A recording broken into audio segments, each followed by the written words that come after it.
तो ब्रेक के बाद आपका स्वागत है और चलिए अब शुरुआत करेंगे जनता रिपोर्टर की।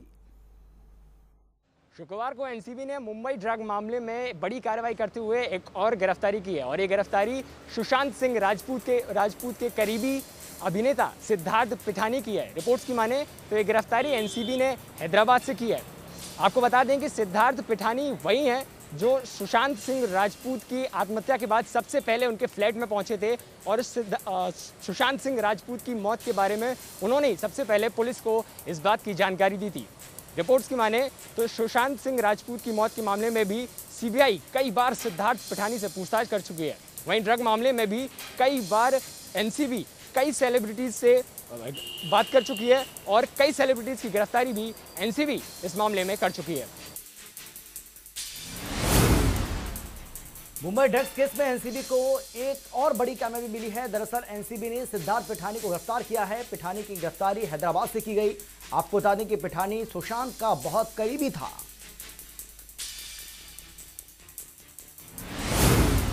धनखड़ हत्या मामले में मीडिया के हाथ एक वीडियो लगा है जिसको अब दिखाया जा रहा है, जिसमें खुद सुशील पहलवान जो है अपने हाथ में एक डंडा लिए हुए हैं और वो सागर धनखड़ को मार रहे हैं।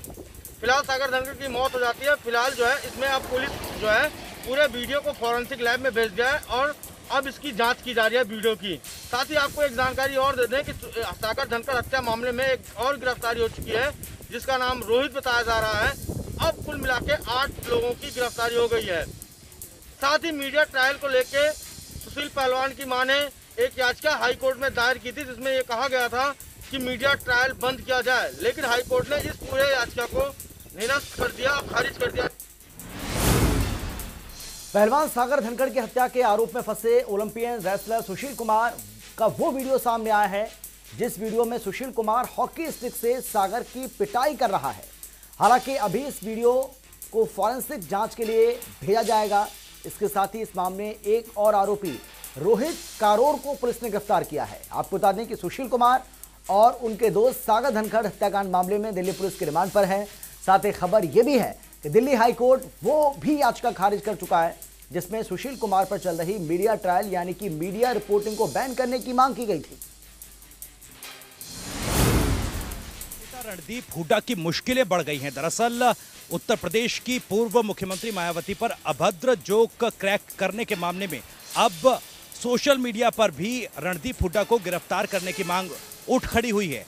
उधर पंचकुला में दिल्ली के पूर्व मंत्री संदीप वाल्मीकि की अध्यक्षता में एक डेलीगेशन ने डीजीपी के नाम एक ज्ञापन सौंपा। इस ज्ञापन में शिकायत की गई है और रणदीप हुड्डा के खिलाफ SC/ST एक्ट के तहत मुकदमा दर्ज करने की मांग की गई। दरअसल एक कार्यक्रम में बॉलीवुड अभिनेता रणदीप हुड्डा ने पूर्व मुख्यमंत्री मायावती पर एक जोक क्रैक किया था जिसको सेक्सिस्ट और जातिवादी बताया गया था। इस पूरे मामले में अब सोशल मीडिया पर भी #अरेस्ट रणदीप हुड्डा ट्रेंड कर रहा है।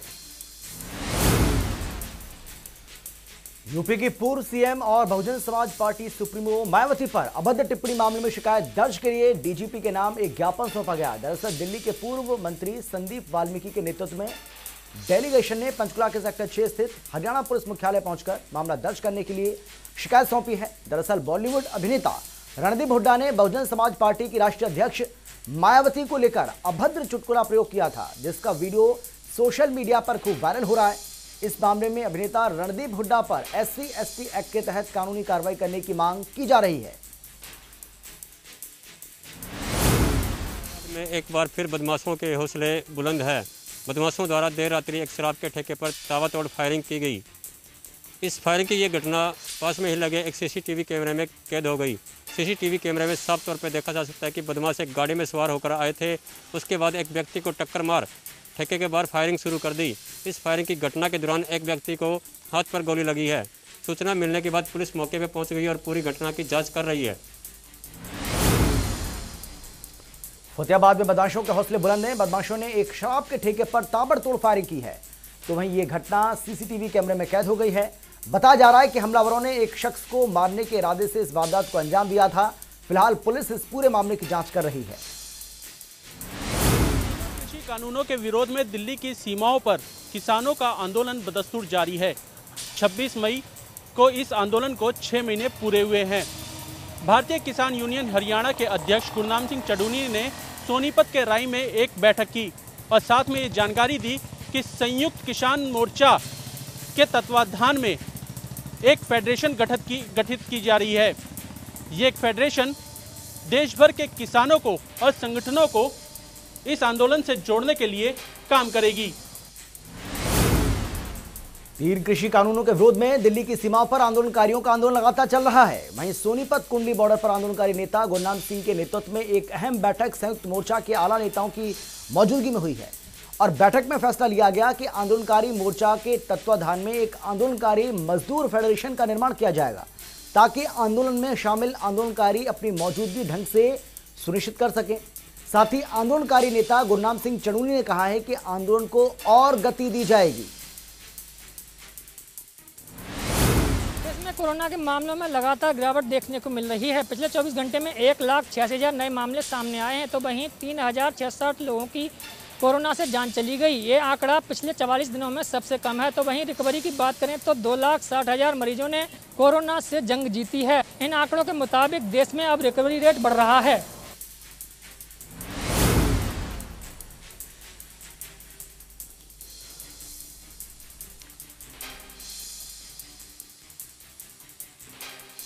राहत दे रहे हैं। पिछले 24 घंटे में कोरोना के मामलों में लगातार गिरावट देखने को मिली है।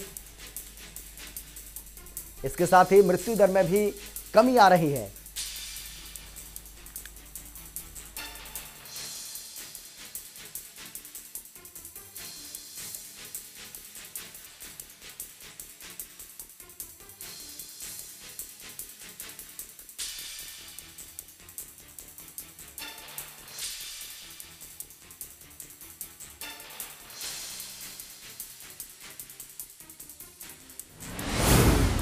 सांसद राहुल गांधी ने आज प्रेस वार्ता करते हुए केंद्र सरकार पर जमकर हमला बोला।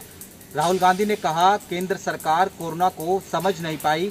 इसके साथ ही राहुल गांधी ने वैक्सीनेशन प्रोग्राम पर भी कहा अगर केंद्र सरकार वैक्सीनेशन के प्रोग्राम और रणनीति को नहीं बदलेगी तो देश में तीसरी, चौथी और 5वीं लहर भी आ सकती है।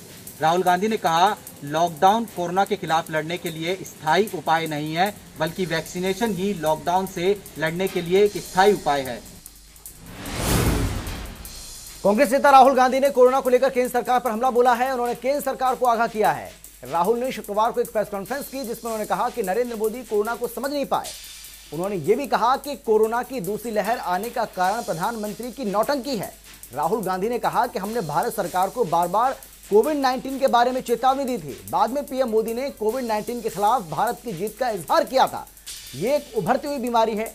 लॉकडाउन और मास्क पहनना अस्थायी समाधान है, वैक्सीन ही कोविड का स्थायी समाधान है। दिल्ली की केजरीवाल सरकार ने लॉकडाउन से लोगों को थोड़ी राहत देने का ऐलान किया है।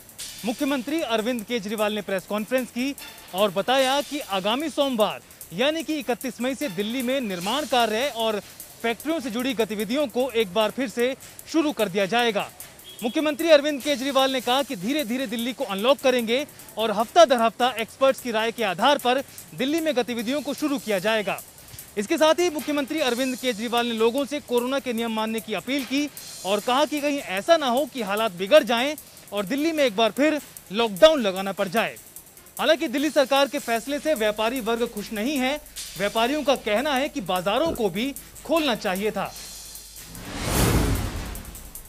शुक्रवार को दिल्ली डिजास्टर मैनेजमेंट अथॉरिटी की बैठक हुई जिसमें फैसला लिया गया कि 31 मई यानी कि सोमवार को दिल्ली में कंस्ट्रक्शन और फैक्ट्रियों की गतिविधियों को खोला जाएगा। अगले एक हफ्ते के लिए ये दोनों सेक्टर खुले रहेंगे। दिल्ली के सीएम अरविंद केजरीवाल ने कहा है कि अब हम हफ्ता दर हफ्ता जनता के सुझाव और एक्सपर्ट से राय लेकर लॉकडाउन को खोलने की प्रक्रिया जारी रखेंगे, बशर्ते अगर बीच में लगा कि कोरोना के केस बढ़ रहे हैं तो हमें अनलॉक की प्रक्रिया को भी रोकना पड़ेगा। उन्होंने कहा कि ऐसा ना हो कि पिछले एक महीने में जो फायदा हुआ वो बेकार चला जाए और इसीलिए सबका यह मानना है कि गतिविधियों को अब धीरे धीरे खोला जाए। केंद्रीय मंत्री प्रहलाद सिंह पटेल ने दिल्ली के सीएम अरविंद केजरीवाल पर तिरंगे के अपमान का आरोप लगाया है। आपको बता दें कि प्रहलाद सिंह पटेल ने उपराज्यपाल और दिल्ली के सीएम अरविंद केजरीवाल को पत्र लिखा और पत्र में कहा कि दिल्ली के सीएम अरविंद केजरीवाल की प्रेस कॉन्फ्रेंस में झंडा संहिता का उल्लंघन किया जाता है। तिरंगे के सफेद हिस्से को कम और हरे हिस्से को ज्यादा दिखाया जाता है, जो कि झंडा संहिता भाग 1 के 1.3 मानकों का उल्लंघन है। वहीं प्रहलाद सिंह ने पत्र में लिखा कि राष्ट्रीय ध्वज की संवैधानिकता मर्यादा रखनी चाहिए।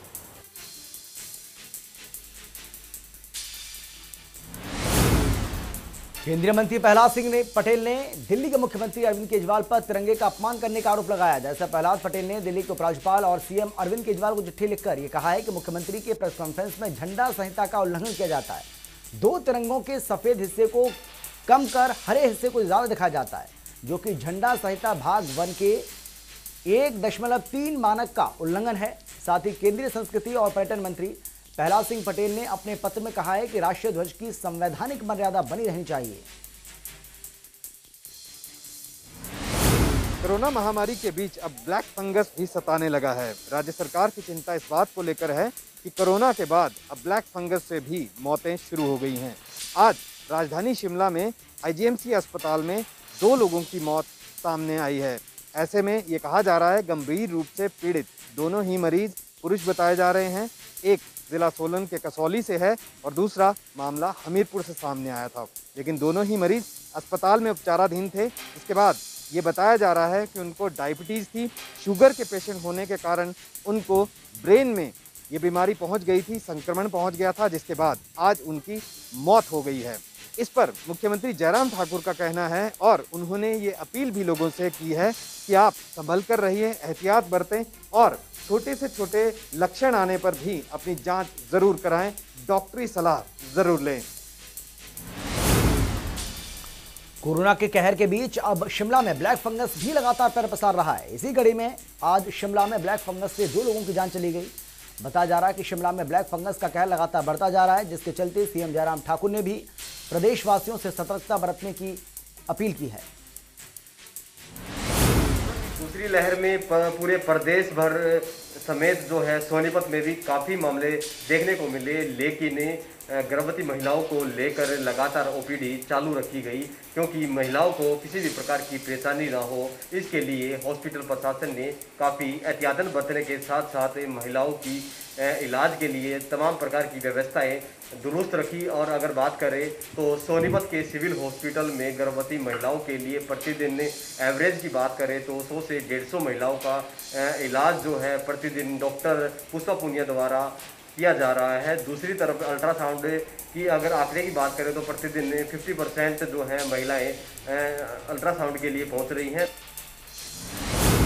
हरियाणा में कोरोना संक्रमण के बीच प्रदेश के कई अस्पतालों में ओपीडी को बंद किया गया था। कोरोना संक्रमण ना फैले, इसको लेकर प्रशासन की तरफ से फैसला लिया गया था, लेकिन कोरोना संक्रमण के बीच सोनीपत सिविल अस्पताल में गर्भवती महिलाओं के लिए अस्पताल में ओपीडी को अब चालू रखा गया था।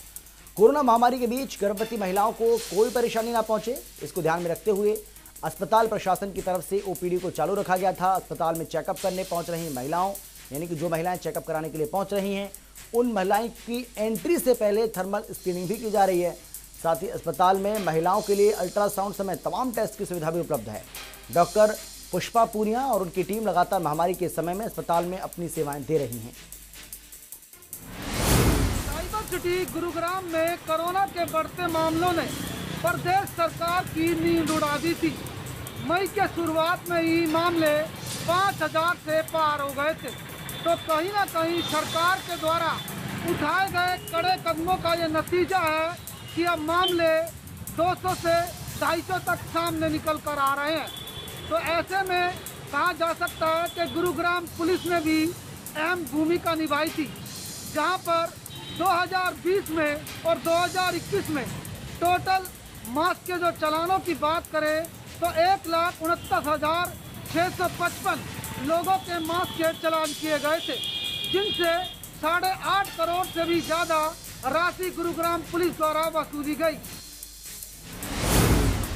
प्रदेश सरकार ने कोरोना को लेकर बनाए गए कड़े कानूनों का पालन कराने के लिए पूरी तैयारी कर ली है। पुलिस ने 2020 और 21 में लोगों के मास्क के चालान काटे। अभी तक टोटल आंकड़ों की अगर बात की जाए तो 1,69,655 लोगों के मास्क के चालान काटे गए। तो वहीं लॉकडाउन का उल्लंघन करने वाले लोगों के खिलाफ पुलिस ने कानूनी कार्रवाई करते हुए 2020-21 में अभी तक टोटल 1026 मुकदमे दर्ज किए हैं। कहीं ना कहीं पुलिस की मुस्तैदी और प्रदेश सरकार के कड़े कदम से प्रशासन की तरफ से की गई कार्रवाई और जागरूकता का नतीजा है कि गुरुग्राम में अब मामले जमीन पर आ गए हैं। स्वास्थ्य विभाग भी लगातार कोरोना को लेकर बड़ी मुस्तैदी के साथ लगा हुआ है।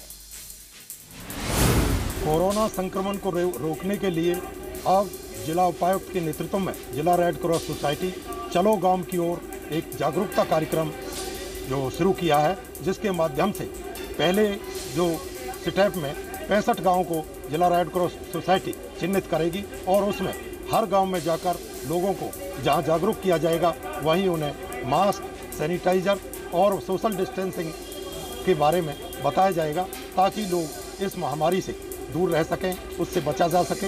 इसके लिए लगातार जिस तरह से रेड क्रॉस सोसाइटी गांव-गांव जाकर लोगों को जागरूक कर रही है, ये जागरूकता अभियान लोगों को इस महामारी को दूर करने में अहम भूमिका अदा करेगा। हरियाणा में कोरोना संक्रमण की चेन को तोड़ने के लिए सरकार की तरफ से तमाम प्रयास किए जा रहे हैं। वहीं गांव तक संक्रमण ना फैले, इसको लेकर प्रशासन की तरफ से तमाम इंतजाम किए गए हैं।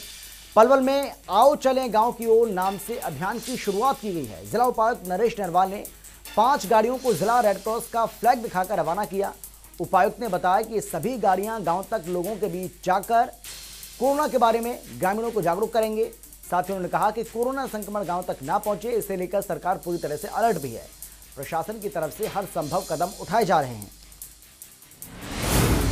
फरीदाबाद में कोरोना के बढ़ते मामलों के बीच लॉकडाउन को लेकर फरीदाबाद पुलिस पूरी तरह से मुस्तैद नजर आई है और इसी के तहत जो है जगह जगह नाके लगाकर पुलिस द्वारा जो लॉकडाउन का नियम है उसका पालन किया जाए, इसे सुनिश्चित किया गया है। आपको बता दें कि जो पुलिस द्वारा जो है लॉकडाउन में बिना मास्क के जो चालान किए गए हैं, लगभग 34,500 के आसपास चालान ऐसे हैं जो लोग लॉकडाउन के बीच बिना मास्क के मूवमेंट कर रहे थे। साथ ही साथ लगभग 1.25 करोड़ रुपए की रिकवरी चालान के जरिए पुलिस ने की है। जैसा कि लॉकडाउन से पहले पुलिस कमिश्नर ने जब अधिकारियों की बैठक ली तो सख्त रूप से कहा कि बहुत ही क्रूशल टाइम है और इस वक्त हमें जो है परिंदों को भी बचाना है और तीर भी चलाने हैं। यानी सीधे तौर पर उनका मतलब था कि लॉकडाउन लगा है, कोरोना के बढ़ते मामलों को भी रोकना है, लेकिन यह भी सुनिश्चित करना है कि लॉकडाउन के नियमों का पालन बखूबी हो। कोविड के मामलों में आ रही कमी के बीच लोग नियमों में लापरवाही बरतने से बाज नहीं आ रहे हैं, जिसके चलते फिर संक्रमण बढ़ने का खतरा लगातार बढ़ गया है। इसी को ध्यान में रखते हुए फरीदाबाद पुलिस प्रशासन की ओर से लगातार लोगों के चालान किए जा रहे हैं। कोरोना की दूसरी लहर को रोकने के लिए फरीदाबाद पुलिस ने अब तक 34,637 लोगों के मास्क के चालान काटे। बल्लभगढ़ की अनाज मंडी में आढ़तियों ने हैफेड के अधिकारियों पर जबरन वसूली करने के आरोप लगाए हैं। आढ़तियों का आरोप है कि खराब अनाज बताकर उनके अनाज को रिजेक्ट किया जा रहा है और उसकी एवज में 5 रुपये कट्टे के हिसाब से उनसे उगाही की जा रही है। ना देने पर उनके अनाज को रिजेक्ट कर दिया जाता है। वहीं जो हैफेड के अधिकारी हैं उनका कहना है कि ये सभी आरोप निराधार हैं और कहीं ना कहीं जो आड़ती हैं वो जानबूझकर उन पर आरोप लगा रहे हैं, वो उनका अनाज खरीद रहे हैं। लेकिन सबसे बड़ी जो बात है, जिस तरीके से हर बार अनाज को लेकर जो जिस तरीके उगाही की जो बातें सामने आती हैं, इस बार भी वो बातें सामने आई हैं और कहीं ना कहीं अधिकारियों पर ये आरोप लगे हैं। लेकिन देखना होगा कि क्या इन अधिकारियों पर कोई कार्रवाई हो पाती है या नहीं। बल्लभगढ़ के अनाज मंडी में गेहूं को रिजेक्ट करने की धमकी देकर हैफेड के अधिकारी पर आढ़तियों ने अवैध वसूली करने का आरोप लगाया है। आरोप यह है कि गेहूं की अनलोडिंग के नाम पर उनसे 5 रुपये हर कट्टे के हिसाब से वसूले जा रहे हैं और पैसे नहीं देने पर उनका अनाज रिजेक्ट किया जा रहा है। तो वहीं हमारी टीम ने हैफेड के अधिकारियों से बातचीत करनी चाहिए, तो उन्होंने अपने ऊपर लगे इन आरोपों को निराधार बताया। सुप्रीम कोर्ट में 12वीं की परीक्षा रद्द कराने वाली याचिका पर आज सुनवाई हुई, लेकिन सुप्रीम कोर्ट ने फैसला 31 मई तक के लिए सुरक्षित रख लिया है। आपको बता दें कि याचिकाकर्ता की तरफ से दलील दी गई कि कोर्ट कोरोना संक्रमण के खतरे को देखते हुए छात्रों को प्रमोट करे, लेकिन अभी तक सरकार ने यह फैसला नहीं किया है कि परीक्षा होंगी या नहीं। आपको बता दें कि हाल ही में शिक्षा विभाग की तरफ से बैठक की गई थी, जिसमें 12वीं की परीक्षाओं को लेकर चर्चा की गई थी कि किस तरह से सरकार 12वीं की परीक्षा को कराएगी। हालांकि छात्रों के परिवार वालों की तरफ से लगातार यही मांग की जा रही है कि कोरोना संक्रमण के खतरे को देखते हुए परीक्षाओं को रद्द किया जाए। सुप्रीम कोर्ट में 12वीं बोर्ड की परीक्षा को रद्द करने की मांग वाली याचिका पर सुनवाई को टाल दिया गया। यानी अब 12वीं बोर्ड की परीक्षा रद्द होगी या फिर नहीं, इसका फैसला 31 मई 2021 को होगा। सुप्रीम कोर्ट ने याचिकाकर्ता से कहा है कि 1 जून को सरकार की तरफ से 12वीं बोर्ड की परीक्षाओं पर अंतिम निर्णय लिया जाएगा। सुनवाई के दौरान जस्टिस AM खानविलकर और जस्टिस दिनेश माहेश्वरी की पीठ ने याचिकाकर्ता ममता शर्मा से पूछा कि क्या उन्होंने CBSE और ICSE के वकीलों को सुनवाई से पहले याचिका की प्रति दी थी। ममता शर्मा ने जवाब में कहा कि वो आज वकीलों को एडवांस कॉपी भेजेंगी। पीठ इस पर जवाब देते हुए कहा कि याचिकाकर्ता को CBSE और ICSE के वकीलों को सुनवाई से पहले प्रति भेजनी होती है, इसीलिए सुनवाई को स्थगित किया गया है और 31 मई को फैसला किया जाएगा।